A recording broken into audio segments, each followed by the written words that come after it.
Episode of As We Proceed, we need to talk about Kevin because he just dropped a brand new EP for all you Brockhampton stands out there. We also go into depth with the whole country trap trend, see if Mr. Lil Nas X is going to stick around for as long as we think he is.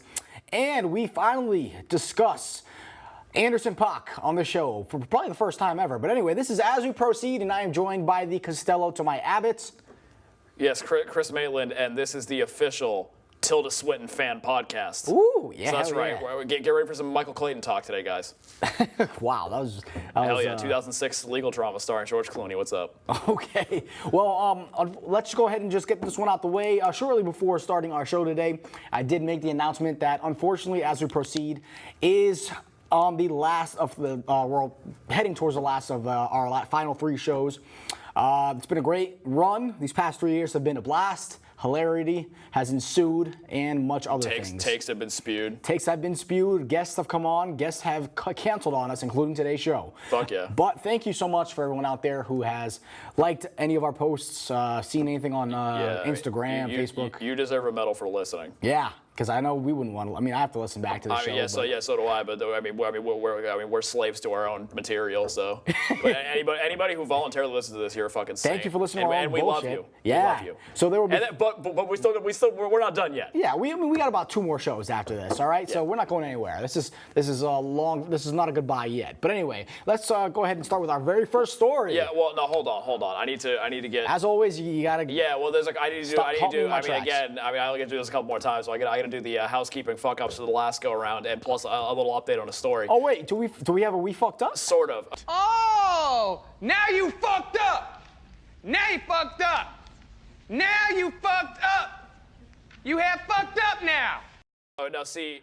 No, you said during the last episode during that riveting block where I forgot the title of Young Thug's most recent release, and then while you were searching it on your phone and you came up with On the Run, and I started name dropping songs from the album. Now my stupid ass forgot that High was on the album with the goddamn Rocket Man sample, and that was a disgrace considering the Young Thug and Young Thug and Elton John are best friends. So the fact that I forgot that and the song is so fucking brilliant is a disgrace.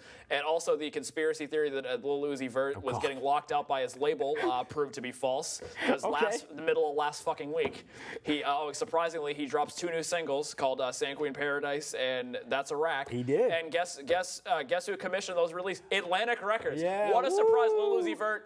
Not being held captive by the label. They didn't drop him. There you go, ladies and gentlemen. Uzi's been freed, everybody. He is free. He's been freed. Atlantic Records, I mean, it's not like they haven't done it with other artists, Lupe Fiasco, but in this case, it seems like Lil Uzi Vert and Atlantic are getting along just fine. They're just fine, so it appears that Eternal Take might be on the horizon. Hopefully coming Unless this those summer. goddamn Heaven's Gates people successfully sue him. Okay, or maybe I was gonna make a joke about a mass. Never mind. Let me go. About a mass cult. Death? No, yeah, something like that. That's not even really. I mean, that's what Heaven's Gate did. It's not really a joke. It's based in fact, man. But I was gonna say that maybe they'll do it again, but in that way he won't have a problem. There's only 2 left, so I was gonna insinuate that wouldn't be a problem for Lil Uzi Vert if they were to do that. But or they could just die. They're very old. They could just die of natural causes at this point. This is already getting way too dark. Let's talk about Old Town Road. Old Town Road. Old Town Road. Jesus. Old Town Road. I have trouble with that title, man. I don't know why. All right. Someone's not respecting the horses in the back. Horses in the back. Okay, so what do we think about this here? So apparently Lil Nas X, who I hadn't heard of up until this point, has blown the hell up over this past, what? How long has it been since the song came out? Months. The song initially came out in December, actually. December, right. So it didn't pick up steam, of course. I love the age. I love the age that we're in. God, that's such a great photo. Plus the fucking cowboy hat look. Oh my God. Can I tell you a little tidbit? When I was a kid, I actually told my mom that I was adopted and that my true parents, I believed, were cowboys. A cowboy and a cowgirl. So I refused to go in the house because I told my mom I didn't want to live with you. I wanted to live with my real mom and dad. And that's the first time I admitted that in public. That is a fascinating tale that I really don't know how to react to. You've rendered me speachless. It's just a weird little cowboy it might be because I'm like half asleep or I'm just genuinely surprised. Probably a combination of the two. But that is a stunning revelation. Going back to the story. I have completely lost my train of thought. So Old Town Road is the hit single by Lil Nas X. But this song, okay, so you got me back. Yeah. So basically this song blew up like everything fucking does nowadays. Yeah. Fucking 4 months after. Through TikTok, an app app that I don't use, but it is very hot right now apparently. And there was like a farmer challenge that somebody somehow stumbled upon this self-released song. It eventually gained so much fucking steam that he got a record deal. Mm-hmm. And the Who's he song. signed to? I don't know, but a major label. Who knows? I think maybe Epic. I don't know. I didn't. Of Columbia, course, I didn't. Yeah. Of course, I read this on like Friday, and then I didn't write it down like a dumbass. Yeah, I mean, it doesn't matter. We know he's huge. Yeah. That's all So then, of course, then the song picks up even more steam because it charted on the country charts and then was pulled off because it wasn't country enough. Not country enough, man. I think the language Billboard used was like it didn't meet the full standards of like what. No, I think it was like you didn't use enough fundamental elements of the country. Yeah, well, it didn't adhere to the definition of modern country or something stupid like that. Contemporary because it was on the modern country chart, so like it wasn't modern country. Right. So naturally, the song was already doing very well. It was like in the top 10 on the charts anyways. So then, because Lil Nas X is apparently fully understands memes, decided to enlist the help of Billy Ray motherfucking Cyrus on the remix, and then the song became literally a legit Billy sensation. Ray. There he is up there. Oh my God, Mr. Achy Breaky Heart himself. He looks so excited on the remix. You're goddamn right. I mean, this man. I mean, this is the second best thing he's done. I think Lil Nas X looks even more. I mean, look at the way he's looking at him. I mean, I know those are two completely different photos, but I think he wants some of that achy breaky heart. Exactly. On that track. I mean, Billy Ray Cyrus. I mean, the only other two notable things he's done is give us achy breaky heart and then be responsible for the birth of Miley Cyrus. Yep. So that's about the only thing. So his daughter and achy breaky heart are the two best things he's done, and now we can add this in the accomplishments. Now he's got a whole podium full of accomplishments. That Billy Ray Cyrus. Good for you, pal. Sure, why not? But anyway, so that country feature by Billy Ray Cyrus actually bumped him up into the conversation because now Billboard is considering. It was reported that Billboard is now considering their decision. It's funny how that works. Yeah, kind of. Funny how that works. Yeah. Now all of a sudden you bring a country artist on there. Now it's country. Yeah, which doesn't make sense to me because it's like, and I know this argument's been pointed out millions of times by so many other people on the internet, but like, Florida Georgia Line is not country. Or at least traditional. Okay, let me rephrase that. Yeah, I mean, they're not country by the traditional sense, right? They're very much like the bro country. Correct. This new genre of country where it's like frat boy. You know, we're cooking in our backyard. We don't really know much. Well, the cooking in the backyard isn't a new subject matter. Well, I'm really the only I think solo cup kind of country. Yeah, it's basically like party music with auto tune and like pseudo rapping. I wouldn't call it full blown rapping, but it's a rap like cadence. Right. And I think a lot of times we get artists like that who come along and have sort of this flirtatious relationship with hip hop. Yeah. Well, they'll bring on a hip hop artist to try and make it. See Nelly, for example. Correct. Or LL Cool J. Well, LL Cool J, Brad Paisley and LL Cool J can kind of share. Hold on. Brad Paisley and LL Cool J did a song together. You don't know about Accidental Racism? Oh my God. Yeah, you don't know about Accidental. I forgot about it. Yeah, so Accidental Racist was LL Cool J and Brad Paisley's song together that they did together. But those two, I mean, I feel like they can share the blame on that one together. But anyway, my point, what I was saying is that country music and hip hop have this relationship where country doesn't really, I feel like country doesn't really respect hip hop unless it's benefiting the country genre. So I feel like in this case, well, like think about it. When you have a huge country song and they want to cross over into another genre like hip hop, what are they going to do? They're going to bring a hip hop artist on, right? Yeah. It's been done before. Or you could bring in Cowboy Troy and cover all your bases. Oh God. Yeah, I was not expecting you to bring that name up. Well, I mean, because I keep hearing how country and rap's like this on, like basically like it hasn't been done before. Who's saying that? You motherfuckers were sleeping on Cowboy Troy. Who's saying it hasn't been done before? Well, I was laughing because the people were hailing, and this is going to be the one time that you're going to hear me say anything negative about Jeffrey Williams. Okay. Young Thug has been hailed as an innovator of country rap music because he did, mind you, Beautiful Thugger Girls was not a full-blown country rap release. The reason that Family Don't Matter is considered to be a country rap song, now the guitar has kind of like a country twang to it. A little bit. Because he says yeehaw in the first 30 seconds of the song. That is somehow doesn't he wear country. A cowboy hat? Is there a music video? I haven't seen there it. is, yeah. Okay. Millie Golightly, right? Yes. Yeah, okay. She is, but she's featured on several songs of the album. Yeah. But she's not a country artist either, I don't believe. No, she's not. That record was more of like Young Thug did like a lot of singing on that album, but it was more like an R&B, like pop rap album than a country album. But somehow I'm just laughing like a Young Thug, like even Lil Nas X himself listed Young Thug as like a trailblazer and like what inspired him, and I'm like, what? It was literally a 20-second snippet of one fucking song, and somehow Young Thug is he planted the flag in the country rap. Exactly. He's the Neil Armstrong of country trap. Well, who would be? And that would make this guy Lil Nas X is Buzz Aldrin. Yeah. But like in the spirit of us talking about the next chapter in this relationship, this ever-growing relationship between hip hop and country, I wanted to bring a couple of potential duos that we could see in the future between trap or hip hop, trap, and country. Okay. And I didn't want to tell you about it beforehand. I kind of just wanted to throw it on you and see what your reaction is. So here are my next couple pitches for what can be known as the next couple of chapters in this relationship with country and hip hop. So we have Roscoe Flatts and the Migos. Oh my! No, okay, no, that is disgusting. See, that's appalling because this is because you don't see it? The Rascal Flatts. No. Culture is a highway. You don't see it? Oh, fuck you. Oh, God, no. No, that's the thing. No, that's the thing. And this is entirely my fault. Why is it your fault? It's a me problem. I shouldn't say my fault, but this is a me problem because the Rascal Flats literally make my blood boil. I know. And if they collaborated with somebody as near and dear to my heart as the Migos, I wouldn't want to live anymore. Oh, you're not gonna like the next one. I got Tim McGraw and Young Thug. Sure. Okay. Oh, Why really? not? You like that one Let's better? go. No. Here's the thing. I'm very much give me the. How about Luke Bryan in Future? Oh my! No, that would just be hilarious. Luke Bryan in Future. No, it would be great. It would just be great if Luke Bryan starts talking about cooking crack. Oh God! I mean, and riding around in it'd be called White riding Boy. around a Lambo. White Boy. That'd be the name of the song. Oh my God!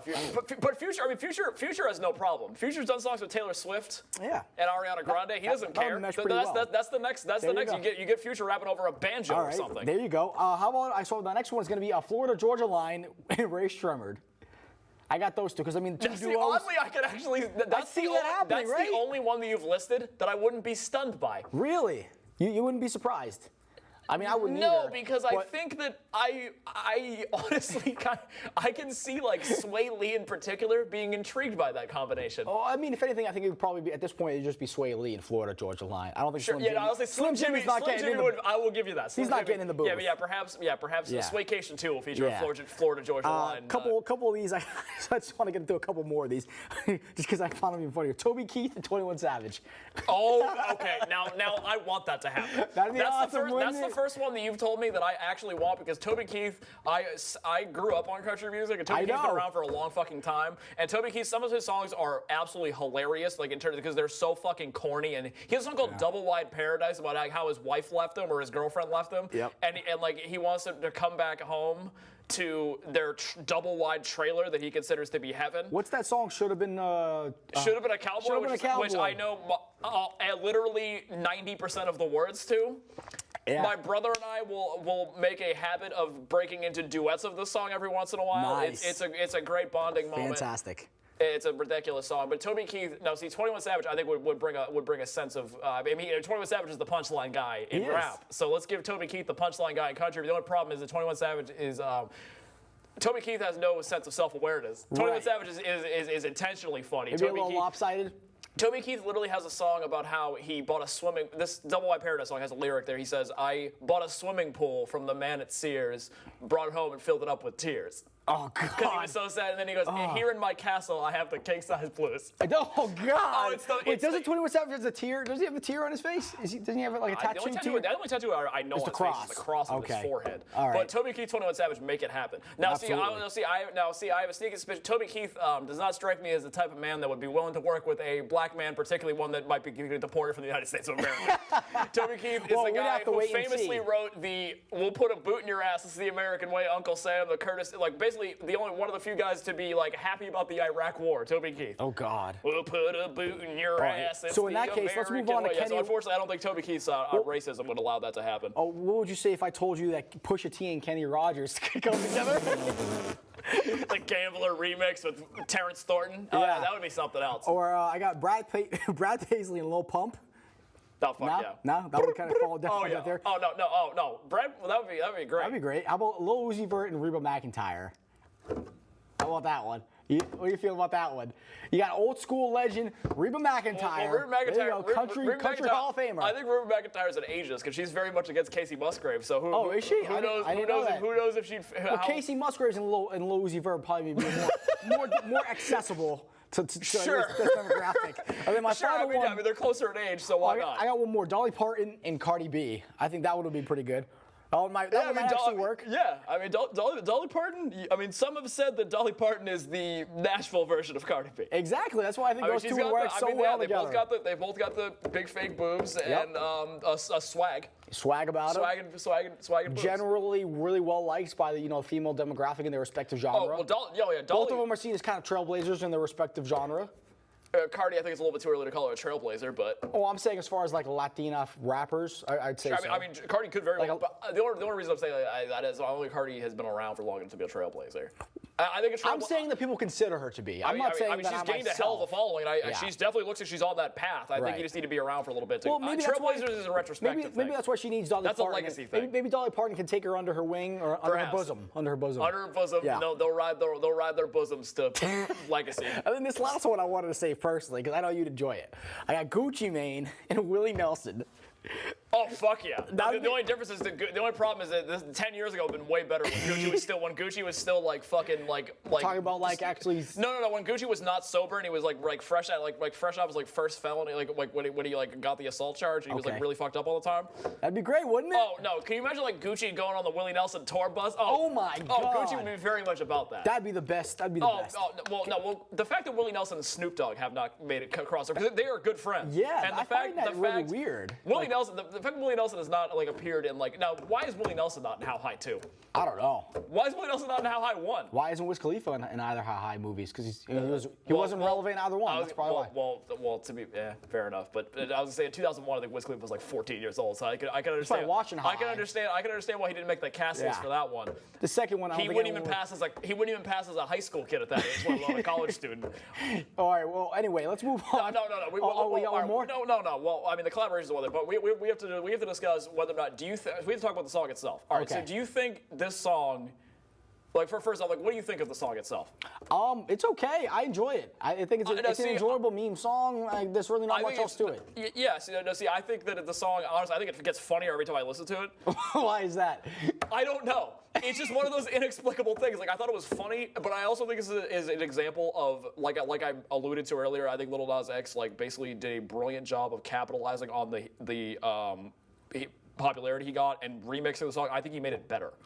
I think the remix feels more complete of a song. Are you a fan of the sample, the 9 Inch Nails sample? I didn't realize it was a 9 Inch Nails sample. I'm not a 9 Inch Nails fan. Yeah. But the fact that there is a 9 Inch Nails sample on the beat, and how about that fucking guy? He sold it. He bought that beat off of this guy's website for like a couple $100 bucks. Know. It's exactly what happened with Panda, where the guy fucking bought the beat for like $100. Yeah. And then he couldn't do anything about it. He's like, oh shit, like I'm getting like he's getting like screwed on royalties because because he sold the beat for nothing. But then again, when you sell your beats on a marketplace, you're just like happy to get a couple $100. Yeah. You're not expecting, oh, this song's gonna be literally the biggest song in the fucking country. Yeah, you're right. But I think the remix, adding Billy Ray Cyrus, first off, it got rid of the whisper and chorus at the end, which I thought was kind of shitty. I thought that was just kind of weird. Yeah, it ended the song. It wasn't really much of an ending. No, exactly, and they fixed that on the remix, and I think, and also the delight of hearing Billy Ray Cyrus rapping over a trap beat was just too much for me to handle. So funny, dude. Particularly since my only exposure to Billy Ray Cyrus obviously is Achy Breaky Heart. So I'm like this guy like 27 years after Achy Breaky Heart, this motherfucker is rapping on he's rapping on a fucking song. Oh, God. It's tremendous. And the thing is, he's not rapping with like an established artist. This is like a first timer rap. Like no one knows who this kid is. And apparently the reason that he connected to the song is because apparently, so obviously it's called Old Town Road, which I don't know if that's like Lil Nas X just pulled that out of his ass. I don't know. But apparently Billy Ray Cyrus grew up in Kentucky. And there was an Old Town bridge in his hometown, so he like this song like established it. So he's like, oh, like horses. Like going over the Old Town Bridge, Old Town Road. Like, whatever does it for you. Exactly. But I also think, oddly enough, I actually think the whistling at the end is a very nice touch too for the remix. Why? I just think it gives like a better outro than the original. I mean, I That was just a little note. Like I don't know, but I think the song's hilarious, and I will say right now, this song is crossed over because I was at a show that was not rap last night, and they played during one of the openers. They played the remix. Old Town, the remix? And people were going off. Oh, that's great. I was like, wow, this song is really crossed over. These are What like, kind of show was it? It was like a pseudo metal show. It was like a post-hardcore. Wow, look at that. Metal show. So yeah, that Nine Inch Nails sample. They also played some Action Bronson before the headliners came on. People were singing to that too, but not as much of a pop as Old Town Road, because that's what the kids like. But I think the song's great. So do you think? Now the more important question: do you think this is like a one-off situation? Or do you think this is actually like country trap's actually going to take off? Oh, absolutely not. This is definitely a one-hit wonder. Now, see, not a one-hit wonder, but I feel he will never like. No, I will say Lil Nas X is not committed to this because he released a song on Friday with Digital Nas produced. I think it's called Sonic Shit. Let's say no country influence on that one. Yeah, Still kind of jokey in tone. Yeah.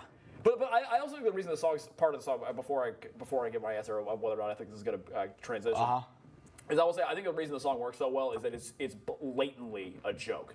Well, yeah. Like Lil Nas, no, but I'm saying but it's oddly. I think because of I think it's mostly the voice that sold it in terms of people. For me, I think it was honestly probably the visual, like that Red Dead Redemption gameplay that he put out as the music video. Did you see that? So like the music video for the song is just gameplay for Red Dead Redemption. So that was what indicated to me that it wasn't to be taken seriously. But I think personally, I think it's like the blatant stereotypical cowboy voice. That made, and I think that's the reason, because I haven't seen like this much of a positive reception towards a joke song like this in a long time. Because I'm sure I think the remix helped it, because like when it first came out, people were like, this is kind of lame, and then the remix happened, like, oh wait, this guy, like, he escalated the meme, like he's joking, but he's very committed to it, and it's very sincere in its jokiness, and I think that's what makes it work so well. Right. And I'm honestly stunned by how well it's been received, because I expect people to be like, man, Lil Nas X, he's ruining rap, he's fucking ruining rap. I mean, you have seen some people say that. Of course, but it hasn't been nearly as much as I expected. Yeah, you're right. I mean, like, by this point, I mean, I would have expected this song to not even be talked about. I mean, no, I don't think it's going anywhere anytime soon. Yeah. I think it's gonna be here to stay for the next month or two. It'll probably get like a VMA nomination. Oh my God! If this song gets like a Grammy nomination, I'm saying a VMA nomination, because I mean VMAs are in August. Could be. If this sticks around long enough, I could see it. You know. But to answer your, but anyway, what was your? All right. See, I think it's kind of. I will say I think people are gonna feel inclined to try this out. Oh, but really? The long-term viability is a coin flip, but I'm saying, like, but I mean, think about it. I mean, like, again, it's the execution of the song that it makes it so good. But like, do you think other rappers really need to experiment like this? No, but I wouldn't be surprised if a few people, like, gave it a shot. Like who? Like who would you? I think Young Thug might go back to the country rap well. Really? And actually make like a full-blown country. There's apparently an Old Town remix with Young Thug coming out as well. Where's this source coming from? Young Thug himself. Oh, really? He literally set a snippet out on his Instagram last week. Oh, you heard it? And Lil Nas X, I sort of. It was only like 10 seconds, so it didn't really show much, but. That's funny. It is funny, but I hope that's I don't real. know. There's a couple of. I wouldn't be surprised. Like, no, do I expect Future to make a country rap song? Do I expect Migos to make a country rap song? No, but I wouldn't be surprised. I mean, hell, there could be some other kid somewhere else in the world that feels compelled to give this a shot. I mean, again, I don't expect it, because I don't know how much the country community is embracing this. That's the one thing. They're not. I think it's mostly like the kids, the kids, people. Because the thing is, hip hop isn't really embracing it. Well, hip hop is actually embracing it a lot more. It's like the older. What I was gonna say is like the older hip hop people are, but they are.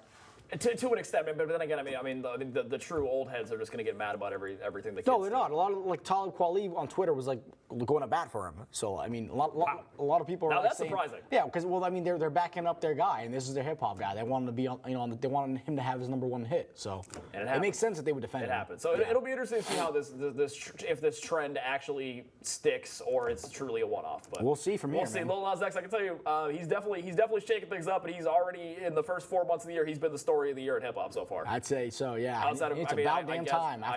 Who would have thought that someone like Lil Nas X would be a lot more appealing with his country music than someone like a Yellow Wolf, who's actually from the South. I mean, he did a better job with the country shit than Yellow Wolf did. Well, I wouldn't say that. I mean, Yellow Wolf had a country song a couple of years back that was pretty good.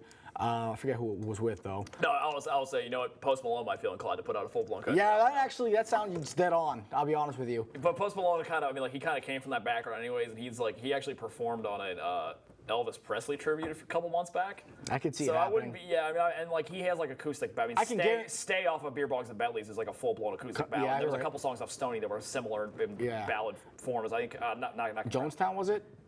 I don't remember what it was. Jonestown was like I can guarantee you this, though. If that was Post Malone doing this song, they would have easily right. backed off. I mean, Yeah, let's be honest here. Unfortunately, there is some very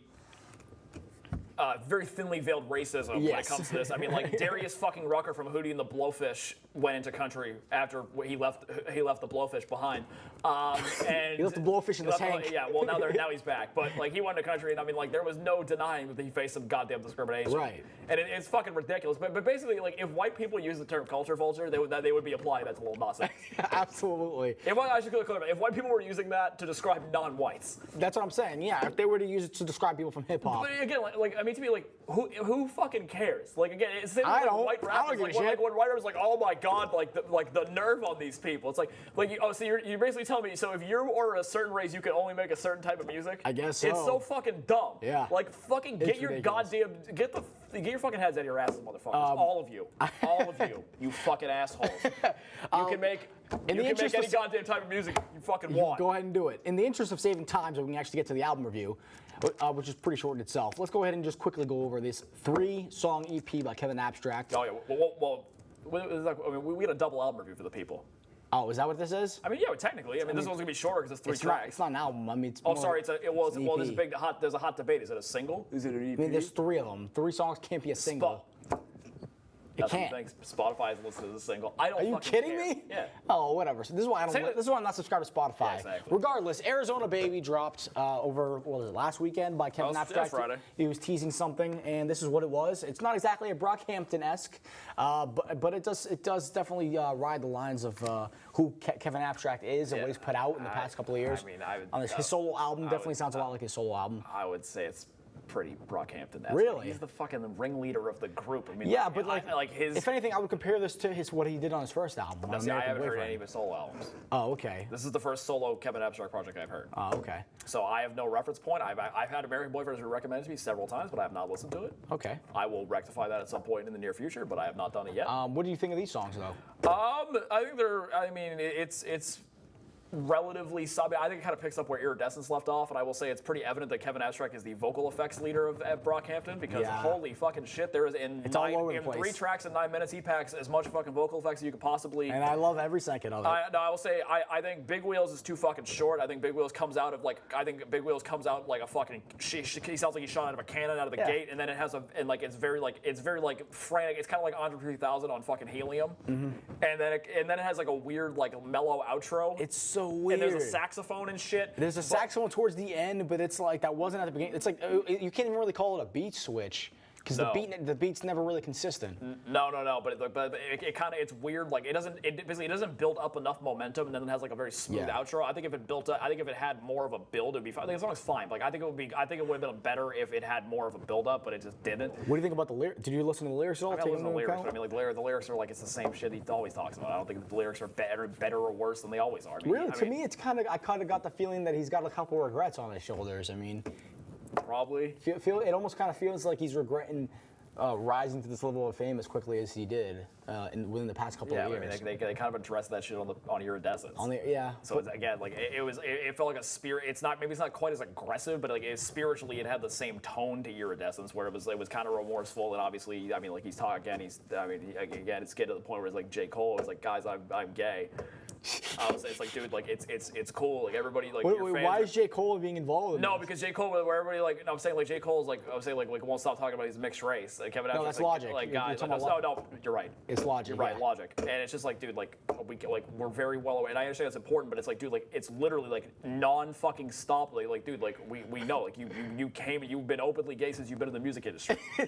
It's like, dude, it's not like no one views it as a big deal. I think it's Particularly your funny. fan base. Like, dude, like no one, like you gotta realize, like your fan base is who you're. I mean, like obviously you're trying to bring in other people. Like your fan base is who's mostly gonna listen to your album. Like people are completely cool they with love it. it, yeah. They're cool with it. Like it makes you I stand. think they'd probably hate you if you were straight. It makes you stand out. If you were heterosexual, they'd probably hate you and put you while you had on a You're pipe. right. You're right. Brockhampton wouldn't have popped if they had. It was No, what I'm saying is, straight like, guys. I think the fans at this point, they love the fact that he is so open about his You know, sexuality. it gives like a different perspective, but it's like, dude, like he Enough like is enough, It's yeah, I no, get what it's you're gotten to the point where it's like it's like pretty much all he talks about. It's his personality, yeah. No, and it's like, and he'll like go out of his way to mention it. I'm like, dude, like it doesn't, like we're past that point, pal. Like you've been doing this for 5 albums now. But the only song that stood out to me, George is kind of mellow and it has like, I mean, That's probably my favorite song. That's my least favorite of the 3. Really? Well, so which one was your favorite? I think Joyride is an absolute delight. Okay. I think Joyride is fantastic. Now, see, I think it builds off of the like slightly frenetic vibe of Big Wheels, except it just flushes it out better. The hooks, I think it has a strong hook. The production matches the freneticism of the vocal delivery, and I think the song clearly stood out of the 3. Like that was the opener, right? I think it's no, Joyride's the middle. Oh, that's the middle song. Okay. That was head and shoulders above the other 2 songs to me. Okay.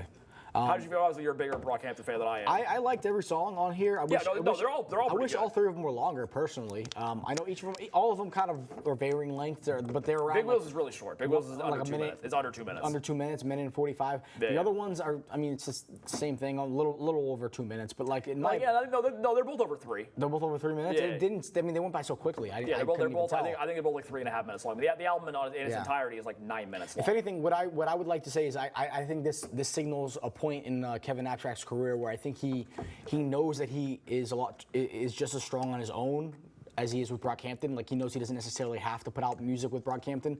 Why you give me that face though? Do you disagree? Yeah, because I don't think this is like a new thing. I mean, because he kind of already established himself as a solo artist before Brockhampton took Right, off. but they've put out. I mean, they've been billed as a unit for like a couple of years now. It's been a while since he's put out music as a solo act. But you're right. But he already had like his name already had cachet before Brockhampton took off. Right, I understand that, but I think with that one, even with American Boyfriend, I think Brockhampton was very much heavily involved in the production side of that album. I mean, obviously they weren't featured on a lot of those songs, or maybe they were. I don't. It's been a while since I've heard it. But when American Boyfriend came out, like no one fucking knew who Brockhampton was. I mean, they had one mixtape at that time. I think did All American Trash come out after American Boyfriend? I don't know. I can't tell you. I don't know. But All American Trash like made no waves. Right. So right. at that point, when American Boyfriend came out, no one knew who the fuck Brockhampton was. So if they were involved with it or heavily involved with it, no one would know. Well, I mean, looking back now, we do. Of course, but I'm saying at the time, like Brockhampton, like didn't have Brockhampton only like their initial attention they received is Kevin Abstract definitely helped with that. His solo career helped. Right, but all I'm trying to say, I think, is that he doesn't necessarily at this point feel pressure to put out another Brockhampton album. I think he's very much comfortable putting out single, solo stuff, which I think is great. It's a very good sign for a group. But no, I think it's a matter of like I think Brockhampton's been so fucking active. I think it's him just going back to his solo career. I don't think he's ever been like afraid to not been comfortable putting out solo shit. I got that vibe from the last album. Like you said, I mean, they did talk about how fast they blew up, and it very much seems as though they're the group to beat, and a lot of these guys can't necessarily break out on their own. Not that they can't break out on their own, but it would be very much weird if, like, let's say, I don't know, Matt Champion put out something by himself, because he's not the frontman of the group. No, I mean, I wouldn't be surprised if it got to like a point where it's like Wu-Tang, where they're both like. Well, it's too early in their career. No, you're right, but also like if Brockhampton like slowing down makes sense, because they put out 3 fucking albums in 2017, they put out 1 last year, like they put out 4 albums. Fans are already waiting for the next album. Yeah, because they've established like an unrealistic clip of release. I mean, this shit is not normal. Right. And like they're not gonna be able to keep it up. I mean, they're fucking young. They're in their early to mid 20s. Yep. As a collective, but like they're not gonna be able to establish this, keep this going. I mean, fuck. Like just in terms of like what's going on in their personal lives, like other musical endeavors they want to go in. Yeah. Like they just signed a new member too, so. Yeah, they did. Dominic Fike. I did not know that. I don't know if he signed, but I know he's a part of the collective. I did not know that. Yeah. So but would I be surprised at Brockhampton? I wouldn't be. Kevin Abstract basically, this album's he has a new album imminent for sure, and I'm sure Brockhampton will put something else out by the end of the year. Because I heard now there's a conspiracy. I didn't say conspiracy. There's a theory going around that this is going to be like what Denzel Curry did with Taboo, where he releases it a few songs at a time. Then if the album comes out as a complete package. Oh, he did with 13. Correct. Oh, okay. So, or no, it's Taboo. What do you mean? No, I'm saying because Denzel Curry, what he did with Taboo was release like Act 1, Act 2, Act 3, Act 4. Oh. So he released it. The only difference is Denzel Curry did it like the week leading up to his album. Oh, I see what you mean. So this is going to be Kevin Abstract. There's a theory that this is going to be a small part of a bigger album. Yeah. And he's just releasing it in parts. That's a theory. We'll see if that comes to fruition. I mean, that'd be cool. That is there. I mean, like I wouldn't be surprised. The only difference is like obviously if he doesn't like Denzel, it won't be in the same window because Denzel released it like every few days. He released a few songs until Taboo came out like the following Friday. It was over the course of a week. So I don't suspect Kevin Abstract's gonna. I mean, considering it's Monday. He has still been teasing more stuff though on Twitter. Yeah, so he could be. I mean, if some new songs showed up today, then it could be like that, or tomorrow or something. We'll see. Yeah, that'd be great for me personally. Yeah, so I mean, it's been a bad opening to this week, so Yeah. I So, can use it. what are you going for a grade for this? I mean, if we're gonna go ahead and grade it, I'll give it just a solid A minus. I'll give it a B. B sounds fair. It's good shit. Yeah. All right, moving on to our other album review. Yes, full-length album review Full-length time. album review, yeah. Ventura by Anderson Paak, his fourth full-length I think album. it's his- Third major label, fourth full-length, I believe. Yeah, I mean, does he have 4? Because like He has Venice, Malibu, Oxnard, and this. Venice was an album by him. I believe so. Because I mean, to be fair, I didn't become aware of Anderson Paak until Malibu came out. So Okay. Malibu and Oxnard. You and didn't know him when he was Breezy Lovejoy?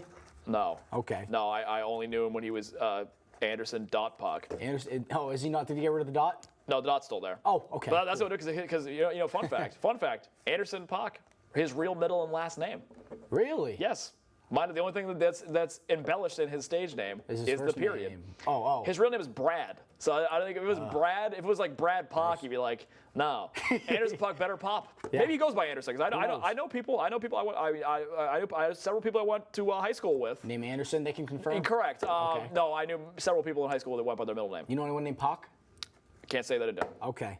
Don't. Well, anyway, moving on to Ventura. This is his new album that just came out. It just clocks in at under 40 minutes. Just a smidge, and it's Oxnard just came out in November, so it's his second album in 5 months. Second album in 5 months, man. Look at that. You go, Following the Brockhampton, Mr. Brad Anderson Paak. Well, I mean, he's trying to build up that momentum. I mean, Anderson Paak, I've always described him as those artists that big companies like Walmart and Target decide, like, hey, whenever we need to sell a product or use a commercial, we'll just take one of his songs and sell it.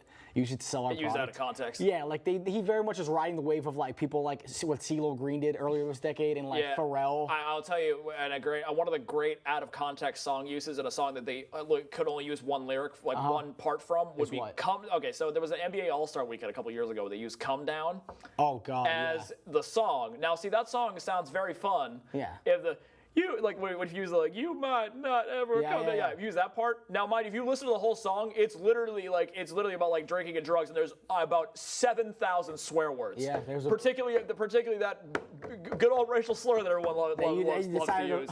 So I would say, I think Pac is probably more that song probably more than any other song he has. So you can't really have that. That's not really good for the kids. It's fun on the Ellen DeGeneres show when you play like 10 seconds, but if he played the full version, those suburban mothers would be having a fucking stroke. Absolutely. It wouldn't be too much of a fan of that. No. But I agree with that Anderson. assessment.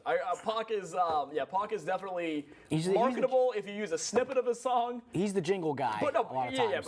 but he's like, I mean, if you've seen him, like, he's a very he seems like a really nice guy. It's not to say, yeah, it's he's not got to like take $1 anything million. away from him. No. I'm saying he's perfect for that role. Like I understand okay. the appeal from a marketing standpoint because Gotcha. he seems like this. His music has a very vibrant background. Yep. And he seems like a very very nice guy. He's got a great smile. Like that's the type of shit. Great smile, man. Can we get a picture of Anderson Paak's smile up there for a quick second? That's the type of shit. Where's that picture I had up? I think That's the type of shit that you're looking there for. it Yeah, is. exactly. Look at that smile, man. He was on Jimmy Fallon a few weeks ago. Yep. And I mean, like the guy, I mean, he's a very charismatic guy.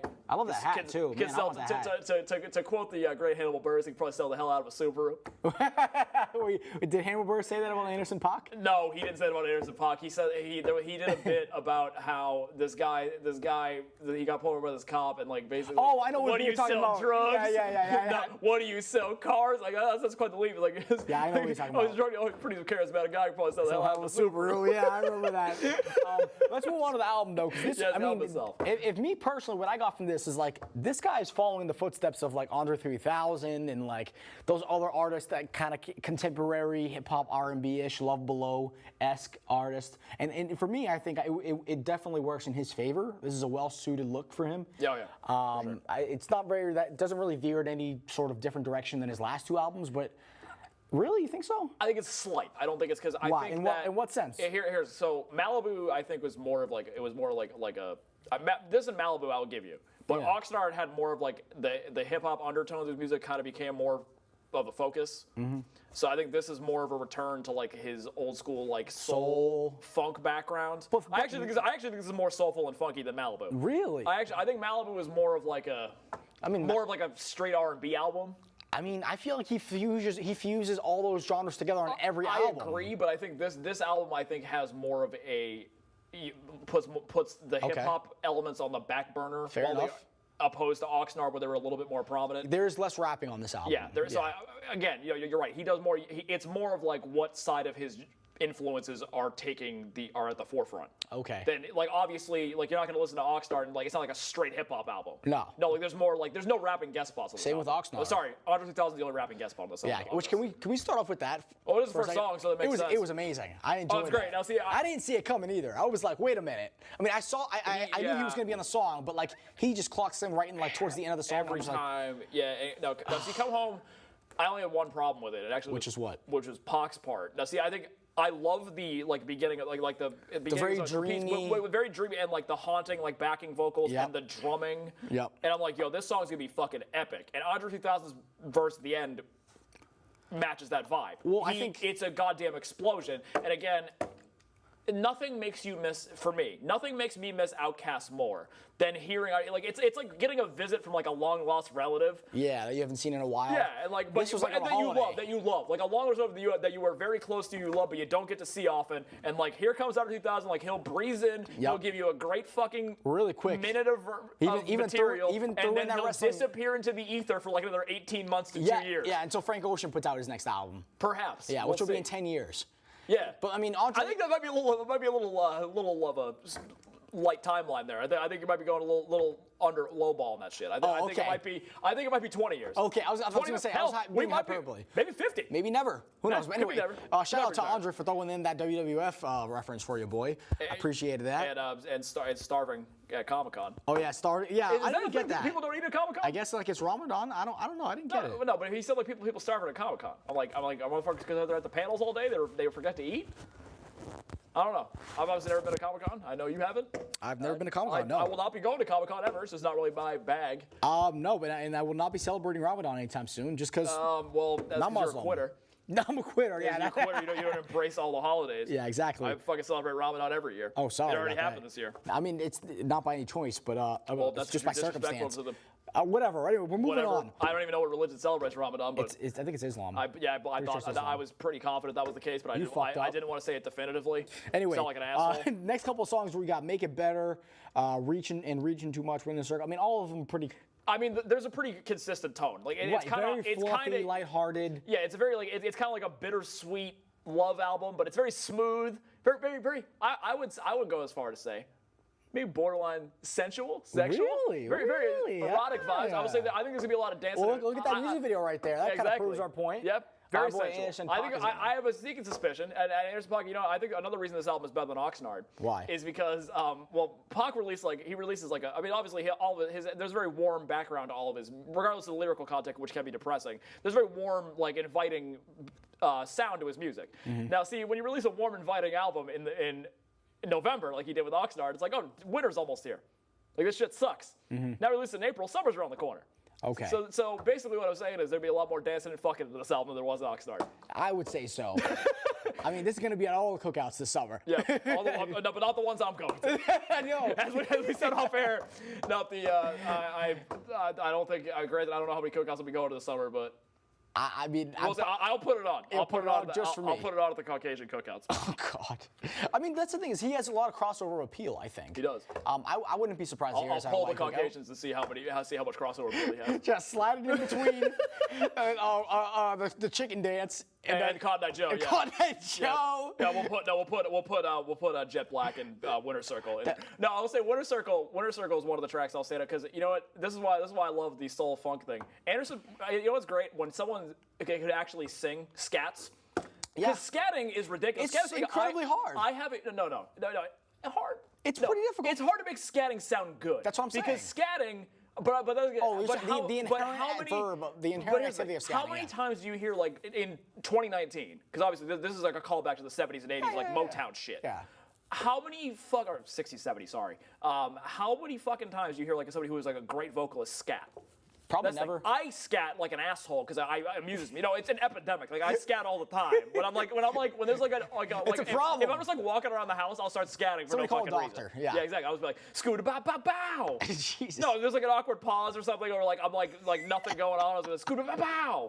So but I can't sing, so me scatting sounds fucking ridiculous. Anderson Now, Paak, on the other hand, the woman who does the uncredited vocals on this on Winter Circle, did does a a pretty great good- job. pretty good job, Does a yeah. great job. I'm like, wow, you made scatting sound good. Yeah. So all right, so I mean, like I said, like the sound's pretty consistent. I will say, like, to me, it's probably its strongest asset and its biggest detriment is there's not much going on in terms of like distinguishing between songs. I understand. I will say, like, probably the first half has more of like an old school feel to it. Yep. In terms of the R&B and the soul and the funk, and there's probably like a little bit more of the contemporary R&B towards the back end. towards the back end. Yeah. Like King James and King James is a pretty good song. it is a great song. That was the first Also, because I single. mean, it had the whole message about. I mean, in my opinion, I felt like it was very left. I mean, I'm not much of a liberal myself, but it definitely leaned on the left side in terms of like blatantly. It wasn't really too subtle with the direct jabs at like the wall being built and whatnot. How we're gonna help with the wall. Exactly. And referencing Colin Kaepernick, obviously. Colin Kaepernick kneeling. took a knee and got crackers kicked him out of the league, which Yeah. is pretty accurate. 'Cause clever songwriting, the I'd owners, say. the owners colluded. Yeah, no, the NFL owners were proven that That's the some other thing. NFL owners were proven they colluded in not helping him not get signed. That was the other thing. I'm looking down this track list right now, and I noticed that the other thing that stood out to me is like the songwriting is really, really good. It's very good. I mean, which makes sense because he was a songwriter before he started venturing out on his own. But there's a song on here called Twilight that I just want to pull up for a second and read the lyrics for. Where is it here? You're my twilight when it's awfully dark and I lost my way because when my life feels off the mark, you put me back in place. For me, that was really, really sweet, really genuine, sweet. I don't think a lot of other artists can express their emotions as articulate as Anderson Paak. Yeah. So I would definitely want to give him that. And who the hell knew that Brandy would come out of nowhere and sound as great as she did on Jet Black? No, exactly. No, see, Jet Black is my favorite song on the album. I think it's just a really fucking smooth, like, beautiful song. Yeah, really good. And the fact, I did a double take when Brandy. I'm like, hold on, Brandy's making music again. You're like me. I didn't know that was her until I looked at the track list. I had taken a look at the features on there, and I was like, okay, this makes sense. I'm like, Andre 3000, Smokey Robinson, okay, cool. Yeah, like Sonya Elise, okay, gotcha. And I'm like, fucking Brandy? It's good. It's good. I can't believe you got Nate Dogg in the studio. That was impressive. I don't think that's the same Nate Dogg, though. That's the thing. I'm pretty sure that wasn't the same Nate Dogg, because Nate Dogg's been dead for like 6 years. Wait, what? Nate Dogg died in 2011, dude. He died? This wasn't a live recording? Ladies and gentlemen, let it be I'm known that fucking this is with you. Okay, I'm like, is this a live reaction? No, because well, actually that was a nice touch at the end of what can we do the Nate Dogg song? Yeah. He makes it sound like he's talking to Nate Dogg. No, that is Nate Dogg. It's just lost vocals of Nate Dogg. Are you sure? It didn't sound like Nate sounded Dogg. It's that no. You're, Nate Dogg I think has, it might like- have been a mixing thing, but Maybe. it's crap. That's no one else is gonna masquerade as Nate Dogg. That's how you spell the Nate Dogg. I know as that, in but that's beloved the thing is- hookman from '90s hip hop. I understand Nate the Dogg. G-Funk era. I know who Yeah. Nate Dogg is. No, I know that. But The I'm saying, thing is, it no, didn't I'm sound not like him. disputing that you fucking know who Nate Dogg is. If you didn't know who Nate Dogg is and you host a hip hop blog, I'd be very concerned. And for me personally, I had to go back and do a double take because I was like, well, Nate Dogg doesn't sound like this on any other fucking song he's I'll ever give you made. that. I'll give So you that. But who the hell is this? But it could be like Where did he show It could up be in the way the song? they mixed it. Where did he even show up? It's near the end. Near the end of the song? Yeah. Oh, when he's talking about how they already paid for the studio recording? Yeah, that's Nate Dogg. But there's another Okay, there is cool. another section in about a little over the halfway mark where Nate Dogg's vocals come. He's like, what can we? Because it's not like do? I will say like the two thing another thing like the other vocal like on. The way he uses guest artists is really good for the most part, but like it's oddly enough, Smokey Robinson kind of gets buried on "Make It Better." Yeah, you're right. But it's like a nice like touch for like a Motown song. Like that song, like "Make It Better" and "Come Home" are like probably the most like somber song in terms of like somber like lost love songs. Right. It would have been weird for me if like Smokey Robinson had just like tackled that entire song and. Yeah, but also Smokey Robinson, to be fair, I mean, the guy's also fucking really old, so like he probably He can't. still has it though. Yeah, no, he does. No, and he sounds good, but I think the reason they didn't have him like more prominently featured is because he's 75. He's pretty 70. Yeah, he's pretty old. 70 Getting up there. And so that makes sense. But I will say the way that like Laia Hathaway's used on Reaching Too Much. Yeah. And Good Heels, Jasmine Sullivan, and Sonya Elise on Chosen One, and Brandy on Jet Black are all used more prominently. Like Nate Dogg and Smokey Robinson, they kind of like buried. A little bit. Which is weird. It is super weird. Now see, Nate Dogg I understand because like the vocals were clearly recorded a while ago, and they clearly can't drop new vocals because he's been dead for a very long time. He died of multiple strokes, by the way. Multiple strokes. I didn't know what he died We of. started this section with you not knowing who he was. Now all of a sudden you're a fucking expert on his death. There you go. Wait, did he do songs with Bubba Sparks? I don't know why Uncle we're bringing Cracker? this up now. Uncle. I'm going along with Who's the Uncle joke, Cracker? He was in Kid Rock's band. Okay, he had sure. that great song "Follow Me" in like 2003. Talk about country and hip hop mixing. I know exactly. Bring it You full motherfuckers not heard circle. Kid Rock? I know. But anyway, I have really not really much else to say about this. Yeah, as you besides know, the fact that it's just a nice little. It's nice a little very album. it's a very nice, Nice, relaxing, tender, very relaxing nice, funk relaxing soul record. album. Pucks, I'd say, I think it's like I said, it's a step. I think it's a more cohesive product than Oxnard. Mm-hmm. The only problem is like Malibu, it still stands out for me as his best shit because like the only song in this album that like stood out from the pack for me was Jet Black. Okay. Now see. Malibu had a few songs that blew me away. Like The Same. Season Carry Me, I think is phenomenal. Right. Right or Wrong? The aforementioned, yes, yeah. And, Or am I wrong? I'm sorry. Yeah, no, Am I Wrong? That's with Schoolboy Q. Schoolboy Q, yeah. And the aforementioned Come Down, I think is a tremendous song. The Bird, I think is also The Bird great. is also really good. So yeah, so I think, and Heart Don't Stand a Chance is great too. Yeah. So there's a handful of songs on Malibu that blew me away. On here, there's only one. But I think it's a more consistent effort than Oxnard, and it's just a very nice, and also like my funk and soul aren't necessarily like my most favorite genres in the world, so that's kind of holding me back. But it's a very well crafted record, very enjoyable listen. I wouldn't be surprised if it grew on me further. There you go. And yeah, I'm excited. He's playing the day of Boston Calling. I'm going to, Hey, so so I'm excited hopefully to hear I'll play some of the these. album. I'm excited to hear some of these songs live. There you go. What are you giving it for a grade? I'm gonna give it a nice solid B. I'm gonna go for a B as well. I think it's a solid B, and that's not a detriment, obviously. No, and honestly, if I liked the genre more, it would be higher. That's probably what it is for me too. Is like for some reason soul, funk. That's kind of like a music that we don't necessarily hear as much nowadays, and that's just by circumstance. So it's a nice story. No, so if you're like not by personal taste. Yeah, exactly. For me too. But like if you're looking for like a void, because obviously these genres are not served very much anymore. If you are a fan of any of those genres, funk, soul, even like Motown shit. Yeah, even Motown. I think you would really enjoy this album. I think so, yeah. Because Paak, I mean, this is definitely, and I agree. I think he's more comfortable in this lane. I think this is where he really like not to take anything away from him as a rapper. I think he's a very good rapper. But I think this is the music he's most passionate about. I think it's the music he's best at. I agree. Although I do want to see him make more stunting rap songs. Like That'd be awesome. Like Bubblin', because Bubblin' fucking rules. Oh, And yeah, I love that that was the song. biggest problem with Oxnard is he didn't put Bubblin' on it. Yeah, that was weird. Anyway, thank you guys so much for joining us. As always, make sure you follow us on all social media. Let us know what you thought about Ventura. If you're a big Anderson Paak fan, and if you're gonna go see him at Boston Calling, say hi to Chris for us. Yep. Thank you guys so much for listening. Again, we'll be back with 2 more shows, and unfortunately, that'll be the end. But as always, thank you for tuning in, and we'll see you next time. Peace. Au revoir.